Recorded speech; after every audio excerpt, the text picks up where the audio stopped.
지금은 디모데가 너에게로부터 와서 너희 믿음과 사랑의 기쁜 소식을 우리에게 전하고 또 너희가 항상 우리를 잘 생각하여 우리가 너희를 간절히 보고자 함과 같이 너희도 우리를 간절히 보고자 한다 하니 이러므로 형제들아 우리가 모든 궁핍과 환난 가운데서 너희 믿음으로 말미암아 너희에게 위로를 받았노라. 그러므로 너희가 주 안에 굳게 선즉 우리가 이제는 살리라. 우리가 우리 하나님 앞에서 너희로 말미암아 모든 기쁨으로 기뻐하니 너희를 위하여 능히 어떠한 감사로 하나님께 보답할까. 주야로 심히 간구함은 너희 얼굴을 보고 너희 믿음이 부족한 것을 보충하게 하려 함이라. 하나님 우리 아버지와 우리 주 예수는 우리 길을 너희에게로 갈 수 있게 하시오며 또 주께서 우리가 너희를 사랑함과 같이 너희도 피차간에 모든 사람에 대한 사랑이 더욱 많아 넘치게 하사 너희 마음을 굳건하게 하시고 우리 주 예수께서 그의 모든 성도와 함께 강림하실 때에 하나님 우리 아버지 앞에서 거룩함에 흠이 없게 하시기를 원하노라. 아멘. 제가 목감기가 살짝 들어서요. 제가 기침을 많이 하더라도 이해해 주시기 바랍니다. 제 목소리는 안 좋아도 새해는 복을 많이 받으시기 바랍니다. 사람은 먹는 대로 살게 돼 있다고 합니다. 첫 번째 기침입니다. 사람은 먹는 대로 산다고 합니다. 우리 몸은 24/7, 24시간 하루 7일 동안 계속 무엇인가를 만들어내는 공장이나 아니면은 건축 현장과도 같았고 합니다. 우리 안에 이 모든 세포들이 계속 없어지고 살아나고 만들어지고 재생산되고 그런다는 건 다 아시죠? 네, 처음 들으시나요? 이게 피부는 여러분들의 피부는 며칠 정도 가냐면은 한 달 정도 이렇게 있다가 재생되고 그렇게 한다고 그러고요. 적혈구 세포는 한 4달 정도 간다고 합니다. 근데 참 신기한 거는 우리 그 위 세포는 하루나 이틀밖에 못 산다고 합니다. 그러니까 계속 만들어야 되는 거죠. 계속 만들어내야 되는 것입니다. 근데 이 세포들이 건강하게 만들어지려면 잘 먹어야 된답니다. 오늘도 많이 드시기 바랍니다. 근데 잘 먹는 것보다 더 중요한 게 제대로 먹는 겁니다. 그죠? 그러니까 건강한 음식을 먹으면 우리의 세포가 건강해진답니다. 여기 이제 의료계에 계신 분들은 뭐 저보다 더 잘 아실 텐데요. 그러니까 우리가 무엇을 먹느냐에 따라서 우리 몸이 어떻게 되느냐가 달라진다는 것이죠. 아기가 엄마 뱃속에 있을 때 엄마가 뭘 먹느냐에 따라서 그 아기의 영양 상태가 달라지고 어떤 분들은 그 아이의 입맛도 엄마 따라간다 그러는 사람들이 있더라고요. 그래서 엄마가 아이 가졌을 때 김치를 많이 먹으면 애가 태어나서도 김치 맛을 벌써 안답니다. 신기하지 않으세요?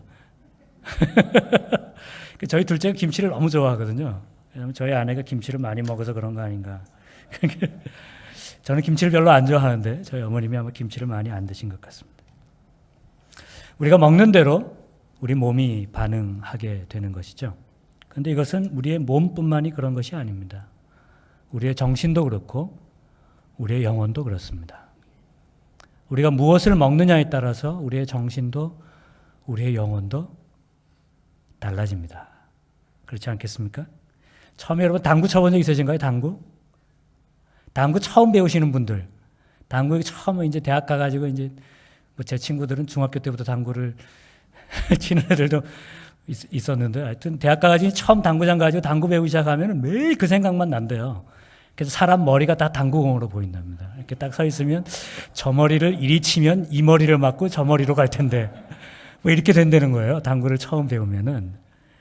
그러니까 이제 그 당구에 내 마음이 쏙 뺏기는 거죠. 그 사람이 자유의지가 있고 우리가 선택이 있고 내가 원하는 걸 이렇게 선택하는 것 같지만 사실은 외부로부터 오는 영향에 따라서 내 선택이 좌우되는 경우가 대부분입니다. 제일 대표적인 경우가 광고예요, 광고. 뭐 이렇게 맛있는 거가 광고에 나오면 어떻게 그게 먹고 싶은지. 그리고 사람들이 이걸 어떻게 이용하냐면요. 뭔가 프로그램을 보여주다가 우리 눈에도 보이지 않는 광고를 하나씩 집어넣습니다. 짧게, 아주 짧게.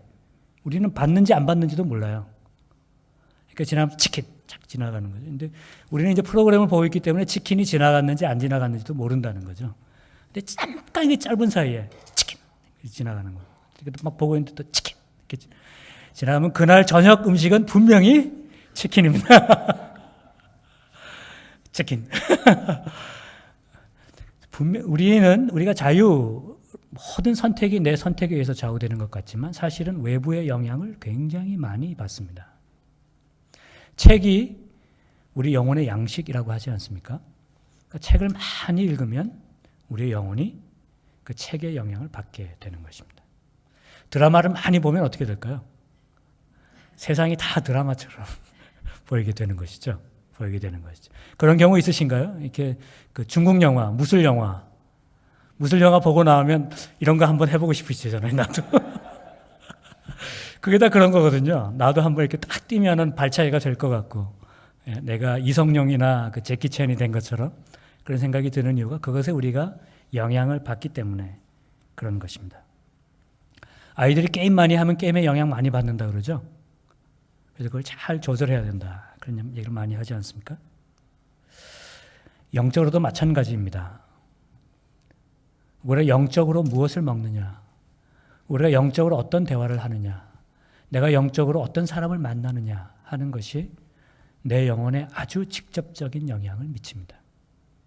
그러니까 우리가 영적인 practice, 영적인 훈련, 경건의 훈련을 하는 이유도 그걸 우리가 먹어야 내 영혼이 그렇게 건강해지기 때문인 거죠. 그러니까 1년에 한 번도 성경책을 안 펴고 내 영혼이 성장한다. 이거는 말이 안 되는 겁니다. 1년에 한 번도 기도하지 않고 내 신앙은 왜 이렇지? 당연하죠. 안 먹었는데 어떻게 잘하겠습니까? 그러면서 드라마 먹고 그러면서 비디오 먹고 이러면은 그게 내 영혼이 되는 것입니다. 올 한 해 영적으로 많이 풍성하게 되시기 바랍니다. 그래서 사람을 보면 저 사람이 뭘 먹고 사는구나 우리가 금방 알 수 있어요. 금방 알 수 있습니다. 그러니까 정크푸드 먹으면 몸이 정크가 되죠. 정크가 꼭 마찬가지입니다. 영적으로도 정크를 먹으면 우리 영혼이 정크가 되는 것입니다. 그러니까 건강한 영적인 음식을 영혼에 계속 채우셔야 돼요. 그러면 우리 영혼이 영적으로 살찌게 되고 우리 삶이 예수님을 만나보게 되는 것이죠.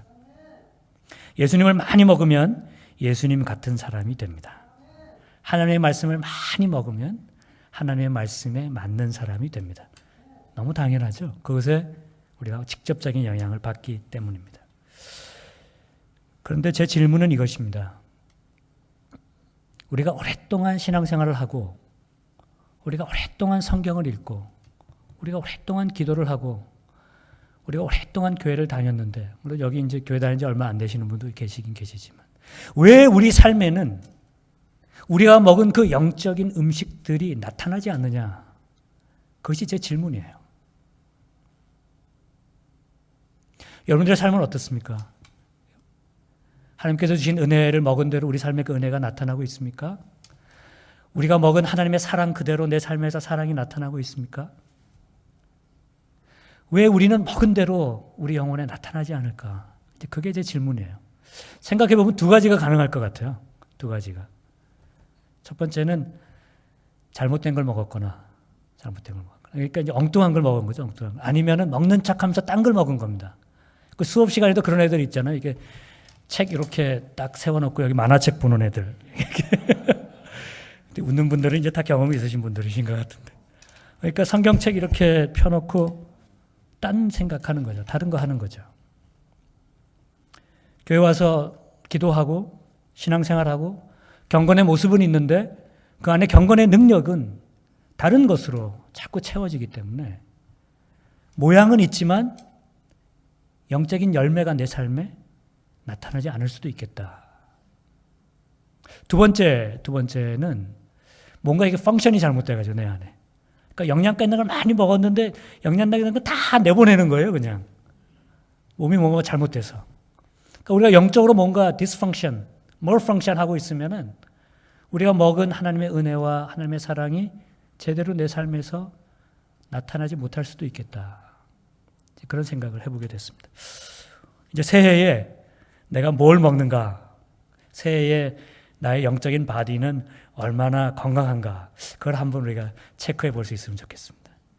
그래서 올해 연말에 내가 영적으로 이렇게 먹고 이렇게 건강해졌구나.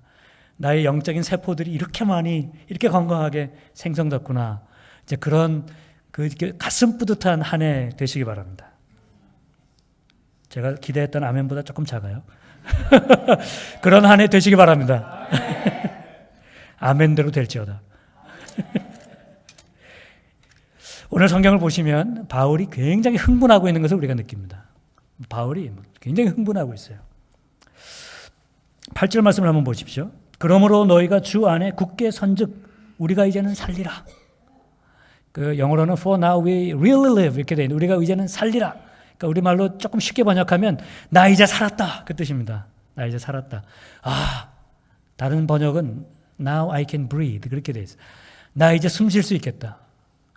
sense 그러니까 너희가 믿음 위에 그리스도 안에 주님 안에 굳건히 서 있기 때문에 지난주 말씀 기억나시죠? 데살로니가 교회에 시험이 있고 시험하는 사람이 있고 유혹이 있고 그래서 바울이 참다 못해서 디모데가 바울에게 도 필요하지만 끝내 디모데를 보낼 수밖에 없는 상황에서 디모데가 갔다가 돌아왔어요. 그리고 디모데가 전해준 소식이 뭐냐면 우리 주님 안에 굳건히 서 있습니다. 믿음과 사랑이 너무 충만합니다. 그 소식을 전해준 거죠. 그러니까 바울이 너무 좋은 겁니다. 그래서 나 이제 살았다. 나 이제 살았다. 나 이제 숨 쉴 수 있다. 그렇게 된 거죠. 바울이 지금 너무 기뻐하고 있는 것입니다. 그러니까 그전에는 정말 숨도 못 쉬고 그 소식을 기다리고 있었던 것 같아요. 바울은 디모데를 통해서 데살로니가 그 형제들과 자매들이 믿음 위에 굳건히 서 있다고 하는 소식을 들었습니다. 그래서 기쁨으로 편지를 쓰고 있는 거죠. Now I live. 살았다. 아이고, 살았다. 바울은 그 기쁨을 참지 못하고 하나님께 이렇게 감사합니다. 9절에 이렇게 썼어요. 우리가 우리 하나님 앞에서 너희로 말미암아 모든 기쁨으로 기뻐하니 너희를 위하여 능히 어떠한 감사로 하나님께 보답할까. 하나님께 모든 기쁨으로 감사를 드리는데 어떻게 감사해야 이게 충분할지를 모르겠다는 겁니다. 너무 감사한 거예요. 너무 좋은 겁니다. 데살로니가 성도들이 믿음으로 서 있다고 하는 게, 주님 안에 굳건히 서 있다고 하는 게 너무 감격스러운 거죠. 어떤 것도 이거보다 감사할 수 없다. 어떤 것도 이보다 좋을 수 없다. 그래서 바울은 데살로니가 성도들을 위해서 기도하기로 결심합니다. 기도하기로 결심해요. 10절 말씀에 이렇게 적었습니다. 주야로 심히 간구함은 너희 얼굴을 보고 너희 믿음이 부족한 것을 보충하게 하려 함이라. 주야로 심히 간구함은, 이걸 밤낮으로 간구함은 이렇게 썼어도 돼요. 주야로 간구함은, 주야로 심히 간구함은, 이게 아주, 그러니까 너무 열심히, 너무 간절하게 바울이 기도하고 있는 것입니다. 데살로니가 성도들이 너무 감사하니까, 하나님께 어떻게 감사할 방법이 없으니까 성도들을 위해서 기도하는 거죠. 너희 믿음이 부족한 것을 내가 보충하게 하라 한다. 이건 여러 해석이 있는데 저는 이렇게 생각합니다. 부족한 것을 보충하게 하려 한다라는 뜻은 부족함이 있다는 뜻이 아니라 혹 부족한 것이 있으면 내가 그걸 채워주고 싶다. 그 마음이에요. 혹 너희들에게 부족한 것이 있으면, 누구에게나 부족한 게 있을 수 있으니까요. 부족한 게 있으면 내가 그걸 채워주고 싶다. 그러니까 무엇이든지 해주고 싶다, 그 말이죠. 하나님 너무 감사합니다. 성도들이 믿음에 서 있는 것이 너무 감사합니다. 감사를 어떻게 해도 더 감사할 수 없겠습니다. 그래서 내가 이 성도들 위해서 기도하겠습니다. 밤낮 기도하는 거죠. 그것도 심히 간구하면서 기도하는데 하나님, 제가 성도들을 위해 할 수 있는 것, 제가 무엇이든지 하고 싶습니다. 그게 바울의 기도인 것입니다. 성도들에게 내가 여러분들을 위해서 할 수 있는 것, 혹시 부족한 것이 있다면 제가 뭐든지 하고 싶습니다. 그렇게 기도했어요. 그 기도의 내용이 11절부터 13절입니다. 제가 한번 읽겠습니다. 하나님, 우리 아버지와 우리 주 예수는 우리 길을 너희에게로 갈 수 있게 하시오며, 보고 싶다는 거죠. 가고 싶다는 것입니다. 또 주께서 우리가 너희를 사랑함과 같이 너희도 피차간에 모든 사람에 대한 사랑이 더욱 많아 넘치게 하사. 피차간과 그랬죠. 서로에 대한 사랑, 그리고 서로에 대한 사랑을 넘어서 모든 사람에 대한 사랑으로 사랑이 넘쳐나기를, 그렇게 기도하고, 마지막으로 너희 마음을 굳건하게 하시고 우리 주 예수께서 그의 모든 성도와 함께 강림하실 때에 하나님 우리 아버지 앞에서 거룩함에 흠이 없게 하시기를 원하노라. 그랬습니다. 제가 보기에 이것은 기도라기보다는 축복이에요.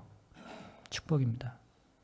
하나님, 성도들이, 형제 자매들이 사랑이 넘쳐서 서로 사랑하게 하시고 그 사랑이 흘러 넘쳐서 모든 사람을 사랑하게 해 주십시오. 축복이죠. 하나님, 우리 성도들이 마음이 굳건해져서, 영적으로 강건해져서 주님 다시 오실 때 주님 앞에 딱 섰는데 흠이 없는 사람으로, 거룩함에 흠이 없는 사람으로 서게 해 주십시오. 이건 축복이죠. 이건 축복입니다. 제가 배웠던 신학교, 저를 가르치셨던 선생님 한 분이 자녀를 위해서 기도하는데요, 매일 밤 이 구절로 기도하신답니다. 하나님, 이 아이들이 커서, 이 아이들이 지금부터 사랑이 많아서 서로 사랑하고 모든 사람을 사랑할 수 있는 사람 되게 해 주옵소서. 이 아이들이 그 영혼이 강건해서 주님 다시 오실 때, 주님 앞에 섰을 때 부끄러움 없는 사람으로, 흠 없는 사람으로 서게 해 주십시오. 굉장한 축복이죠. 여러분, 자녀들을 위해서, 서로를 위해서 이렇게 기도하시기 바랍니다. 바울이 지금 데살로니가 성도들을 위해서 이렇게 기도하고 있는 것이죠. 바울은 자기 자신도 궁핍과 환난 속에 있었지만, 자기 자신도 어려움과 고난과 고통 속에 있었지만, 데살로니가 교회 성도들이 준 그 기쁨의 소식 때문에 제가 힘을 얻었어요. 기쁨을 얻었어요. 다시 할 수 있다. 그 생각을 하게 된 거죠. 7절에 그래서 이렇게 적은 겁니다. 이러므로 형제들아, 우리가 모든 궁핍과 환난 가운데서, 그러니까 바울의 상황입니다. 이게 바울이 편한 게 아니었어요. 바울도 궁핍했고 바울도 환난 가운데 있었어요. 바울도 위로가 필요했습니다. 바울도 누군가가 자기에게 힘을 주기를 원했어요. 그런데 그때 데살로니가 성도들에게 좋은 소식이 온 겁니다. 너희로 말미암아 너희에게 위로를 내가 받았다. 내가 격려를 받았다. 내 마음이 위로받을 수 있었다. 그래서 바울은 이것을 기쁜 소식이다 그렇게 표현합니다. 6절에 이렇게 지금은 디모데가 너희에게로부터 와서 너희 믿음과 사랑의 기쁜 소식을 우리에게 전하고, 기쁜 소식을 두 자로 줄여보십시오. 복음이죠. 복음. 기쁜 소식. 복음. 우리가 복음 그러면은 성경에서 예수 그리스도의 십자가와 부활의 사건을 쓸 때만 복음이라고 사용합니다. 성경에 아주 드물게 그 이외의 것을 복음이라고 표현한 한 두세 군데가 있는데 그 중에 하나가 여기에요. 바울이 데살로니가 성도들의 믿음의 이야기를 듣고 이것이 내게 주신 하나님의 복음이다 그렇게 말하고 있는 것입니다. 그만큼 데살로니가 성도들의 그 믿음이, 그 사랑이 바울에게 위로가 된 것이죠. 이것은 주님께서 예수 그리스도의 십자가와 부활을 통해서 내게 주신 복음만큼이나 나에게 기쁜 소식입니다. 그렇게 데살로니가 성도들에게 쓰고 있는 것입니다. 데살로니가 성도들은 바울을 통해서 복음을 먹고 바울에게 복음이 되었습니다. 제가 말씀드렸죠? 먹는 대로 살아야 된다. 데살로니가 성도들이 그런 사람이었던 것 같아요. 바울에게서 믿음을 먹고 바울에게 믿음을 보여주었습니다. 바울에게서 사랑을 먹고 바울에게 사랑을 보여주었습니다. 제 질문은 이것이에요, 여러분. 아침에 우리가 한번 생각해 보십시다. 데살로니가 성도들이 받은 복음, 데살로니가 성도들이 받은 사랑과 믿음이 우리가 받은 것하고 똑같은데 우리는 얼만큼 누군가에게 복음이 되는 삶을 살고 있는가? 아침에 한번 생각해 보시기 바랍니다. 나는 언제 한번 누군가에게 그렇게 힘이 되어 본 적이 있는가? 나는 언제 한번 누군가에게 그렇게 위로가 되어 본 적이 있는가? 나는 누군가에게 힘과 위로와 복음이 되어 본 적이 있는가? 복음을 먹었으면 복음이 돼야죠. 믿음을 먹었으면 믿음이 돼야죠. 사랑을 먹었으면 사랑이 돼야죠. 그리스도의 위로를 받았으면 누군가의 위로가 돼야죠. 우리가 그렇게 살지 못하고 있다면 우리가 잘못된 걸 먹었거나 먹지 않았거나 아니면 내 안에서 스피리추얼 바디가 제대로 펑션하지 못하고 있는 것입니다. 우리가 영적으로 뭔가 잘못된 거예요. 누군가가 궁핍과 환난 가운데 있다가 여러분 때문에 위로와 힘과 복음을 받게 되는 그런 삶을 오래 사실 수 있기 바랍니다. 여러분에게 주신 그리스도의 복음이 여러분들의 삶으로 복음이 되어서 나타나는 그런 한 해 되시기 바랍니다. 누군가의 눈물이 있는 곳에 여러분들이 가서 위로해 줄 수 있는 복음이 되시기 바랍니다. 그래서 그분들이요, 너무 감격해서 너무 감사해서 하나님 이보다 더 감사할 수는 없습니다. 하나님 제가 이분을 위해서 기도하고 싶습니다. 이건 정말 하나님께서 내게 주신 그야말로 복음입니다. 그렇게 말할 수 있는 그런 분이 올 한 해 꼭 한 분이라도 계시길 바랍니다. 우리가 먹은 복음도 데살로니가 교회 성도들이 먹은 복음도 똑같은 복음입니다. 그런데 한 교회는 누군가에게 복음이 되고 있고 한 교회는 올해 복음이 될 겁니다. 올해 산들교회가 누군가에게 복음 되는 교회 되기를 바랍니다. 이 사회에, 이 지역에 무엇보다 여러분 가족들에게 먼저 복음이 되시기 바랍니다. 우리가 서로가 서로에게 먼저 사랑과 믿음이 되시기 바랍니다. 그리고 그것이 흘러넘쳐서 overflow, 이 사회로, 이 지역으로. 제가 지난주에 말씀드린 것처럼 그래서 이 산돌교회가 이곳에 꼭 필요한 교회. 제가 지난주에 아티클을 하나 읽었습니다. 제가 너무 괴로워요. 그 글을 읽고 나서.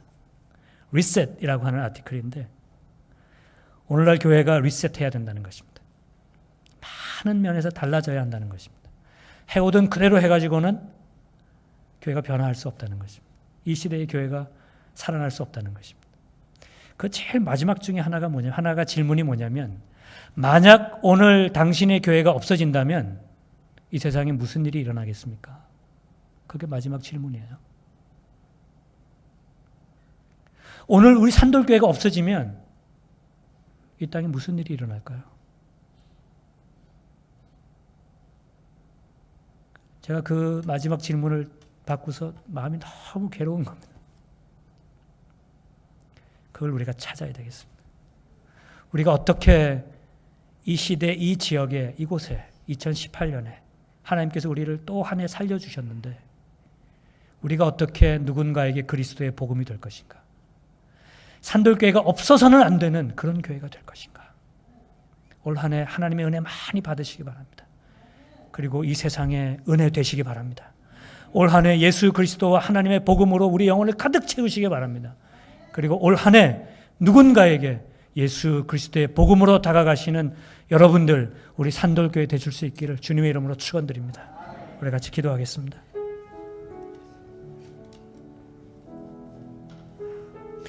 우리는 은혜를 받으려고만 합니다. 우리는 사랑받으려고 합니다. 우리 믿음을 가지려고 합니다. 그러나 우리 스스로가 누군가에게 은혜가 되고 복음이 되고 사랑이 되고 믿음이 되려고 하는 그런 노력은 전혀 하지 않는 그런 사람들, 그런 교회는 아닌지 다시 한번 나를 되돌아보고, 하나님, 올해에 이 한 해에 우리가 받은 그대로 누군가에게 은혜가 되고 복음이 되고 사랑이 되고 위로가 되고 힘이 되는 그런 사람, 그런 교회 되게 하옵소서. 우리 같이 한번 기도하겠습니다.